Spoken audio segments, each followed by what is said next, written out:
Bonjour à tous, aujourd'hui on plonge au cœur d'un vrai paradoxe du monde du travail en Algérie. Comment un poste de travail permanent, un besoin bien réel et stable pour une entreprise, peut-il être occupé par un salarié avec un contrat précaire? On va décortiquer ensemble ce que dit la loi et surtout comment les droits peuvent être défendus.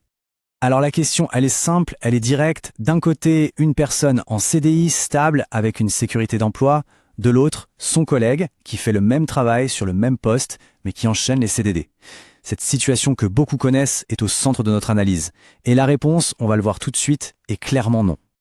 Allez, voici notre feuille de route pour aujourd'hui. On va d'abord poser le problème, puis on regardera ce que la loi autorise vraiment. Ensuite, on verra les abus les plus fréquents, le moment crucial pour agir, la procédure exacte à suivre et on terminera sur une idée essentielle, pourquoi l'initiative est la clé. C'est parti. D'accord, entrons dans le vif du sujet. Pour bien saisir le problème, il faut d'abord revenir à la base, au principe fondamental qui gouverne les contrats de travail en Algérie. Et la base de tout, la voilà. C'est la loi 90-11 du 21 avril 1990. Et l'esprit de cette loi est limpide.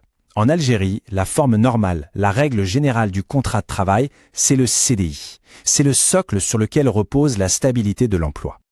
Ce qui est vraiment important de comprendre ici, c'est cette opposition. D'un côté, l'article 11 pose le CDI comme la règle, la norme. De l'autre, l'article 12 encadre le CDD comme une pure exception.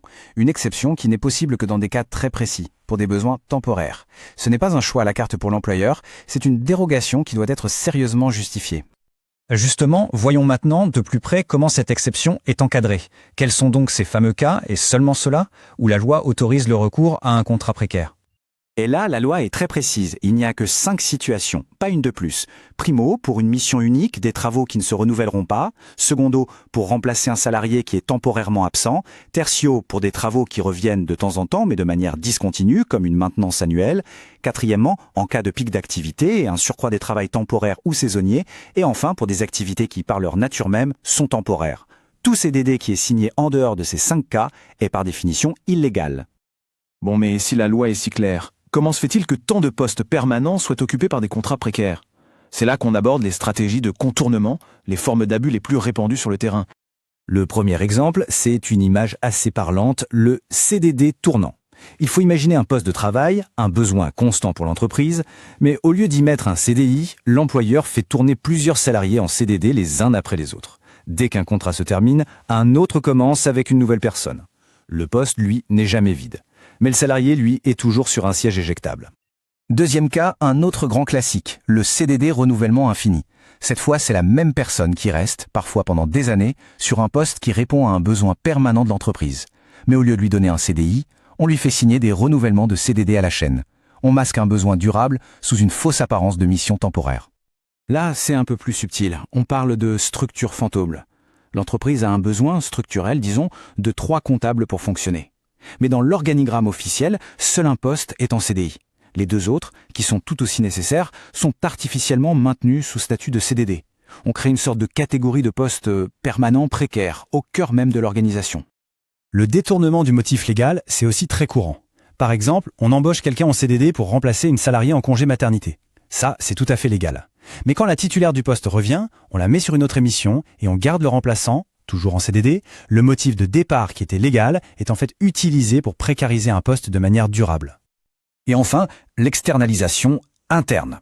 L'entreprise a des besoins pour des tâches centrales, continues, mais au lieu d'embaucher en CDI, elle fait appel systématiquement à des CDD. Ces salariés sont intégrés, ils travaillent comme s'ils faisaient partie des effectifs, mais sans la sécurité et les droits qui vont avec. C'est une manière d'éviter les obligations du CDI. Alors face à ces abus, on pourrait penser qu'il suffit d'attendre la fin de son contrat pour réclamer son dû. Eh bien, c'est une grave erreur. Cette section explique pourquoi. Il y a une notion d'urgence absolue à comprendre. Et voici le point de droit qui change tout. Cet arrêt de la Cour suprême du 6 janvier 2009 est capital. Il dit très clairement que pour demander la transformation de son CDD en CDI, il faut le faire pendant que le contrat est encore en cours. Pas après. C'est une information absolument cruciale. Cette chronologie l'illustre parfaitement. Dès le début du contrat, le droit d'agir est ouvert. Toute la durée du contrat, c'est la fenêtre d'action. Mais une fois que le contrat se termine, cette fenêtre se referme brutalement. Le droit de demander sa réintégration en CDI est perdu. On peut toujours réclamer des dommages et intérêts, peut-être, mais le poste stable, c'est fini. D'accord, donc il faut agir vite. Mais concrètement, comment on fait? Heureusement, la loi prévoit une procédure très claire, très structurée. Passons en revue les étapes à suivre. La procédure se déroule en 3 temps, c'est régi par la loi 90-04. D'abord, le recours interne. Le salarié doit formaliser sa demande par écrit auprès de sa hiérarchie. Si ça ne donne rien, deuxième étape, on saisit l'inspection du travail pour une conciliation obligatoire. C'est une tentative de trouver un accord à l'amiable. Et enfin, si la conciliation échoue, troisième et dernière étape, on saisit le tribunal social pour que la justice tranche. D'ailleurs, ce n'est pas une démarche informelle, loin de là. Ce qu'on voit ici, c'est un extrait de l'article 26 de la loi 90-04, qui explique justement comment saisir l'inspection du travail. C'est une procédure légale, codifiée, qui offre un cadre formel pour faire valoir ses droits avant même d'aller au tribunal. On arrive à notre dernière section, et c'est peut-être la plus importante. La transformation d'un CDD illégal en CDI, c'est un droit, ce n'est pas une faveur. Mais il y a une raison fondamentale pour laquelle c'est aux salariés de prendre l'initiative. Et la raison, elle tient dans ces chiffres. L'amende pour un employeur qui utilise un CDD illégalement, c'est entre 10 000 et 20 000 dinars. Franchement, pour une entreprise, ce montant est dérisoire. Ce n'est absolument pas dissuasif, c'est vu comme un simple coût opérationnel. Et comme la sanction financière est très faible, la loi compte en fait sur le salarié pour activer son propre droit. C'est vraiment le message qu'il faut retenir. La loi dit bien qu'un CDD conclu en dehors des cas légaux est considéré comme étant un CDI. Mais attention, cette transformation n'est pas magique, elle n'est pas automatique. C'est une conséquence de droit, oui, mais qui doit être déclenchée par une action, par une démarche initiée par le salarié lui-même. On termine donc avec cette question. Le cadre légal existe, il est clair, il est protecteur. Mais un droit qui n'est pas exercé, il reste théorique, il ne sert à rien. La loi donne la clé de la stabilité, mais au final, c'est aux salariés concernés de s'en saisir pour ouvrir la porte.